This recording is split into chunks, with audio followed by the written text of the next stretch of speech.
Hi, this is Chris from the Stephanie Miller Show. Please enjoy this exclusive clip from Political Voices Network. My fellow Americans, we all did it with the grace of God and your prayers and your truths of knowing that this country was being attacked under the Biden administration and Kamala Harris. And now we have won our victory, and now we can save the most beautiful country, the USA, with our hero, the 47th President of the United States, Donald J. Trump. And he is the greatest president. And I'm so proud to call him my president, our hero of we, as Washington says, we the people. I was felt in a dark place.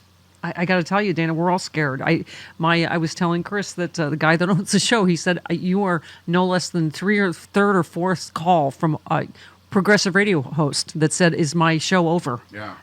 Is my career over? Everybody's scared. You said, no matter what happens, it saddens me deeply that rape, felonies, trying to overthrow our democracy, misogyny, racism, transphobia are somehow not deal breakers for tens of millions of Americans. That is the tough part. And, Dana, I opened the show because I know this is an issue that resonates with you, is I've had to hear Joe Scarborough go off on on trans people. Not go off on them, but this is an issue. And I'm like, let's not bully them again. Let's not scapegoat trans people now. Like, he was going off on 85% of Americans don't think trans people should be able to play sports. And I'm like, okay, I'm not a parent.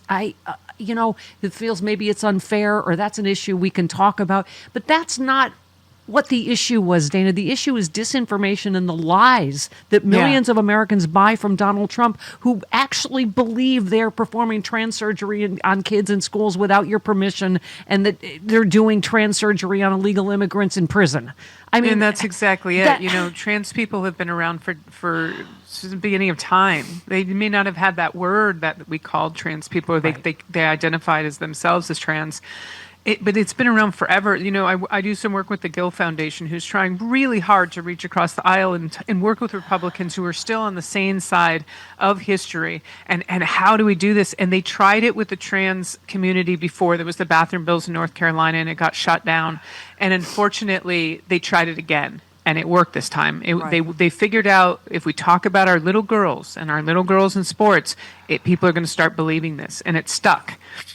It's not a real threat. It's a discussion that needs to be had. There are trans athletes that should be able to participate. I know people have strong opinions about this, but this is not a threat to your democracy.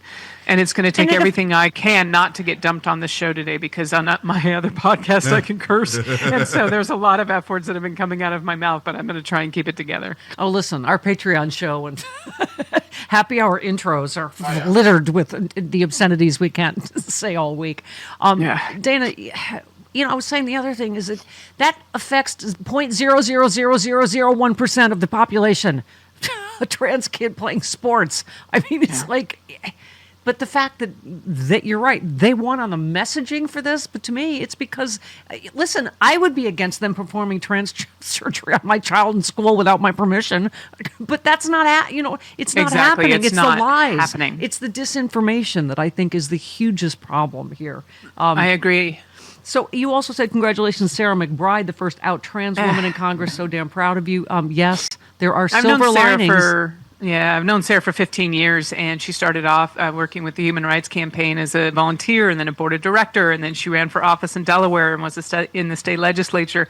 I'm just so proud of her. She ran a good campaign. She's doing great things for the state of Delaware. They love her, and she believes that she belongs in the United States Congress. I hope that this horrifying Congress doesn't mute her microphone, theoretically and literally. She's got a lot of work to do. I got to meet the amazing Charlotte Clymer because of you. Yeah. And, has served our country, as an amazing, amazing person. And, just to trans people today, please don't be afraid. Reach out your hand to someone today and just tell them, you have a home in this country. And, like you say, Dana, there are issues. Yeah, I can understand that about the trans sports issue. Fine, that's something you can talk about, but please let's not bully and scapegoat trans people again. It's in this not election. even that. Please, and that's why I'm saying it's so great that in certain states that there's these, I don't understand North Carolina. I'll never understand North Carolina, how they elected a Democrat governor, attorney general, lieutenant governor. I don't understand how that happened. They flipped 2 seats, the school district, and then somehow voted for Trump. So all I can say is in states like North Carolina, because those governorship all the way down, they can enshrine health care for our trans people. And we have to remember this isn't just the kids. There are trans people from children all the way up to elderly that they rely on their medication to keep themselves sane and happy and balanced. That's going to be taken away from them in the red states, and I would not be surprised if there's a mass exodus to states like California, like Washington, like possibly North Carolina. And I'm serious about this, that are going to make sure that they can actually get the health care that they need. You used the word cognitive dissonance, that they voted for abortion access, which most of Americans agree with us on, and then they voted for the guy that took away their abortion rights and will pass a national ban. So nobody, I mean, it's like... Well, I can tell you what I think right now, and I may be wrong. They're not going to do it before the midterms. Because if they do it before the midterms, Lawrence O'Donnell said that too. All of the people that believed them are going to come back over and say, absolutely not. And the midterms, what we know in this country, it's less of a popularity contest. These are people that care about their districts. They care about their congresspeople and their senators. It's less of a popularity contest for the presidential candidate. And I do think that they're going to, if assuming, like I said, they don't actually just get rid of the 22nd Amendment of the Constitution, that if there is a midterm, they're not going to do anything crazy before then. But afterward, it's on. Yeah. 100%. I've enjoyed the MAGA call. Who was the MAGA caller yesterday that said, at least gas is cheaper and you won't be able to kill babies today? And I was like, yeah, as a postmenopausal lesbian, that's what I spend my entire day doing, getting pregnant, having an abortion. Right, Chris? It's hard to reach me. Pregnant, abortion, over and over again. I can never get a hold baby of you. Kill. Oh, I'm sorry, I'm killing a baby again because I just got pregnant again. Okay, Dana, you retweeted Rolling Stone, who just summed it up.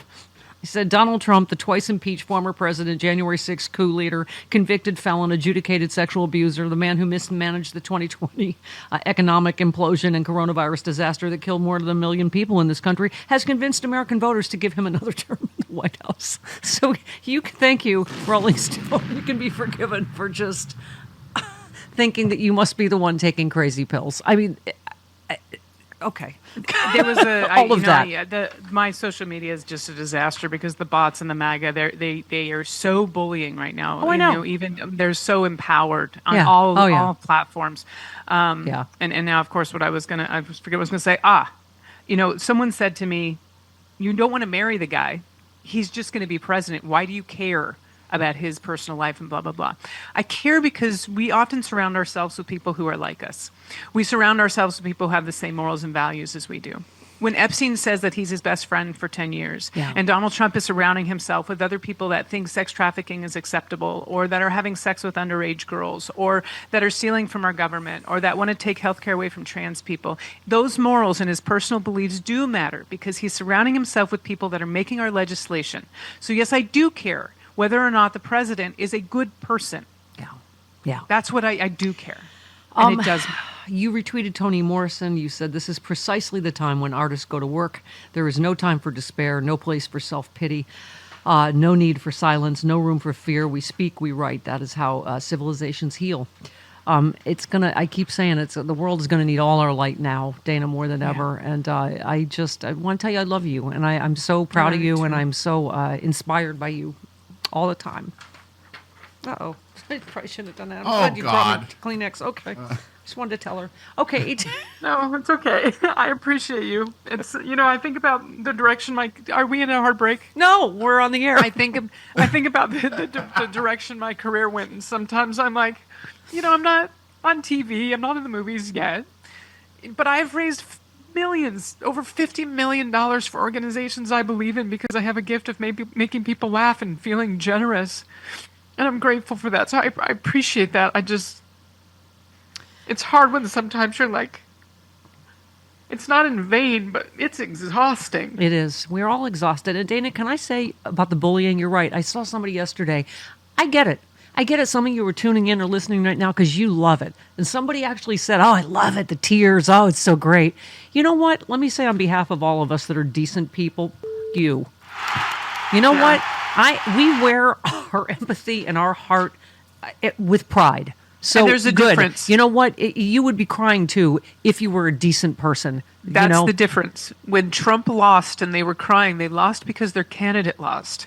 We're crying because the country lost. Yeah. I'm sad that Kamala lost. She deserved to be president of the United States. She would have been a hell of a president of the United States. But Yes. I'm not crying because she lost. I'm crying because we did. Yeah. The LGBTQ community, black people, anyone that can birth a child, people that...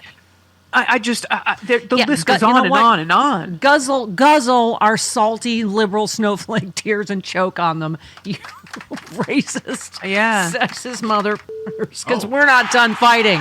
Goodness. There's no denying it. The vibes are really good right now. But vibes alone won't save our democracy. We need votes.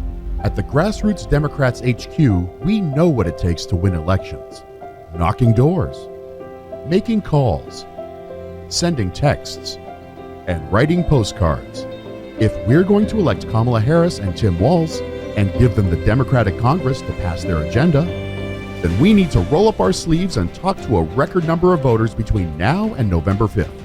But let's be clear, we can't do it without you. So, are you ready to work?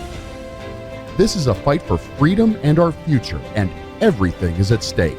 Don't wake up on November 6th wishing you had done more. Join us. Go to grassrootsdems.org today to sign up to volunteer, and let's go win this thing.